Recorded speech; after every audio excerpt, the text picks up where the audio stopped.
Japan, দক্ষিণ Korea, Singapore, Indonesia এবং মালয়েশিয়ার সফর সেরে মঙ্গলবার কলকাতায় ফিরেছেন তৃণমূল সাংসদ অভিষেক ব্যানার্জি। বিভিন্ন দেশ ঘুরে সন্ত্রাসবাদ ইস্যুতে পাকিস্তানকে বারে বারে নিশানা করেছেন অভিষেক।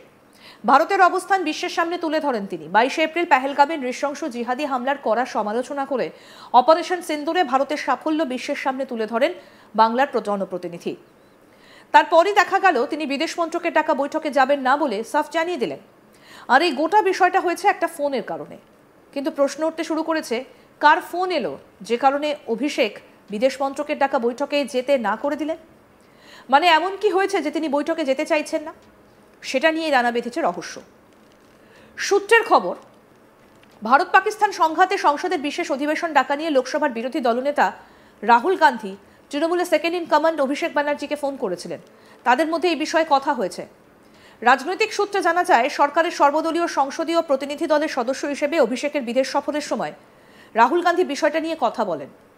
প্রধানমন্ত্রীকে এই দাবিতে যে চিঠিটা দেওয়া হবে সেখানে রাহুল ও অভিষেকের সই রয়েছে। মঙ্গলবার তৃণমূল সাংসদ ডেরেক ওব্রায়েন কংগ্রেস সভাপতি মল্লিকার্জুন খার্গের দফতরে যান।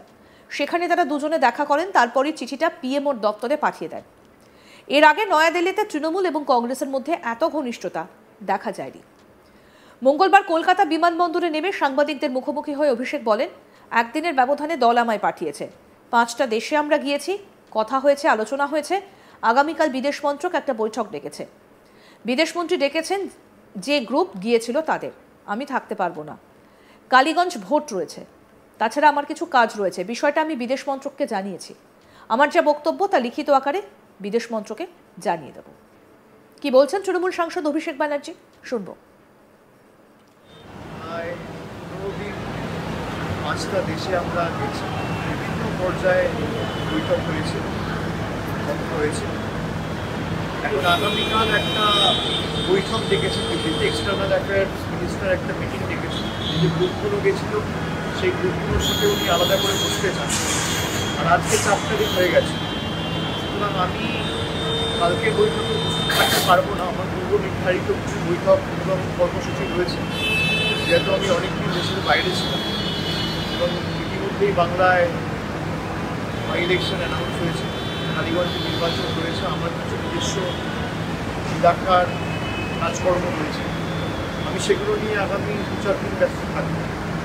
আমি বিদেশমন্ত্রী ফরেন মিনিস্টারকে জানিয়েছি, যে তার দপ্তরকে জানিয়েছি যে আমার যা মতামত, আমি আমার মতামত লিখিতভাবে তাদের জানাবো এবং আমি সরকারকে জানিয়ে পরবর্তীকালে আপনাদের সামনে আমার যা ফিডব্যাক আমি শেয়ার করি।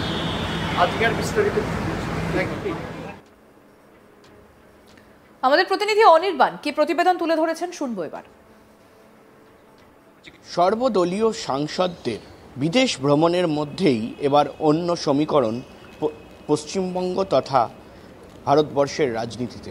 মূলত যে খবর পাওয়া যাচ্ছে যে তৃণমূল কংগ্রেসের সেকেন্ড ইন কমান্ড অর্থাৎ তৃণমূল কংগ্রেসের অল ইন্ডিয়ার জেনারেল সেক্রেটারি এবং তার পাশাপাশি কিন্তু একেবারে ডায়মন্ড হারবার সাংসদ অভিষেক বন্দ্যোপাধ্যায়, তিনি গিয়েছিলেন একটি সংসদীয় যে দল গঠন করা হয়েছে অল পার্টি যে ডেলিগেশন, সেই ডেলিগেশনের সঙ্গে ভারতের হয়ে কথা বলতে বিভিন্ন দেশে, এবং তাকে বিভিন্ন দেশে কিন্তু এই যে অপারেশন সিন্দুর এবং তার পাশাপাশি কিন্তু এই যে টেররিজম বা জিহাদিদের বিরুদ্ধে কড়া বার্তা দেওয়ার জন্য ভারতবর্ষ ইতিমধ্যেই তাদের পাঠিয়েছিলেন এবং সেই কাজ করে ইতিমধ্যেই ফিরেছেন। কিন্তু তারই মধ্যে সূত্র মারফত যে খবর পাওয়া যাচ্ছে এবং রাজনৈতিক মহলে এই মুহূর্তে যে গুঞ্জন শুরু হয়েছে, সেখানে খবর পাওয়া যাচ্ছে যে একেবারে রাহুল গান্ধী, কংগ্রেসের অন্যতম মাথা রাহুল গান্ধী, তিনি কিন্তু সরাসরি ফোন করেছিলেন অভিষেক বন্দ্যোপাধ্যায়কে।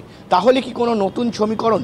সেই প্রশ্ন কিন্তু এই মুহূর্তে ওয়াকিবহল মহলে উঠছে এবং তার পাশাপাশি কিন্তু রাজনৈতিক সূত্র এবং দলগুলো সূত্রে যা খবর, যে কোথাও গিয়ে এই মুহূর্তে দাঁড়িয়ে স্পষ্টত পশ্চিমবঙ্গে বিধানসভা নির্বাচনের আগে কিন্তু একটি জল্পনা তৈরি হচ্ছে কংগ্রেস এবং তৃণমূল কংগ্রেসের মধ্যে।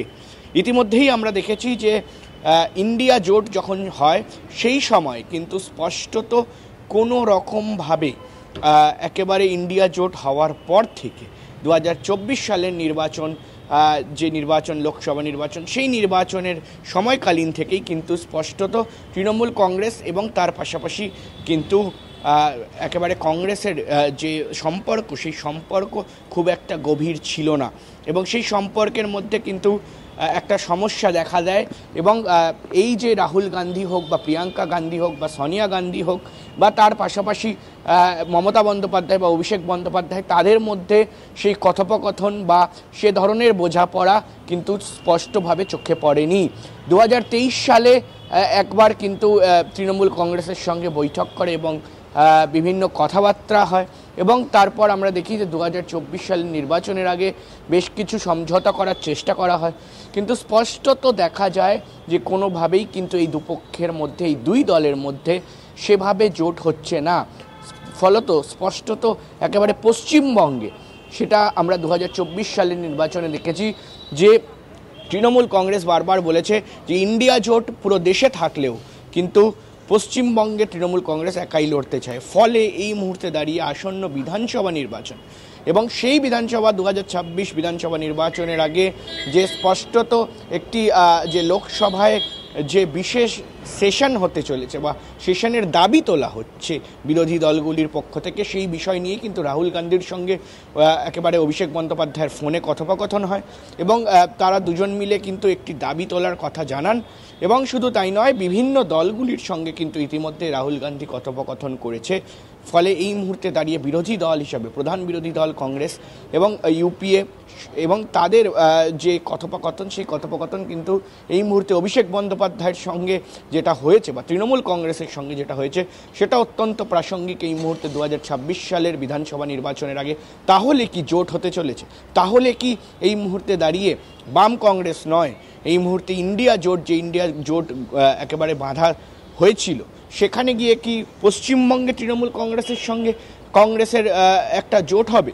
সেই নিয়ে কিন্তু প্রশ্ন অবশ্যই উঠছে, কিন্তু সবটাই এই মুহূর্তে জল্পনার মধ্যে রয়েছে এবং আগামী দিনে দেখার যে স্পষ্টত এই যে কথোপকথন বা সংসদে, এই মুহূর্তে সংসদে কোন ধরনের আলোচনা বা এই যে বিরোধী দলগুলির যে দাবি স্পেশাল একটি সেশন করার জন্য অপারেশন সিঁদুর এবং তার পাশাপাশি পাকিস্তান এবং ভারতের মধ্যে যে এই মুহূর্তে একটা বিশেষ একটা আক্রোশ তৈরি হয়েছে দুই দেশের মধ্যে, সেটা নিয়ে স্পেশাল সেশন হয় কিনা সেটাই এই মুহূর্তে এখন দেখা।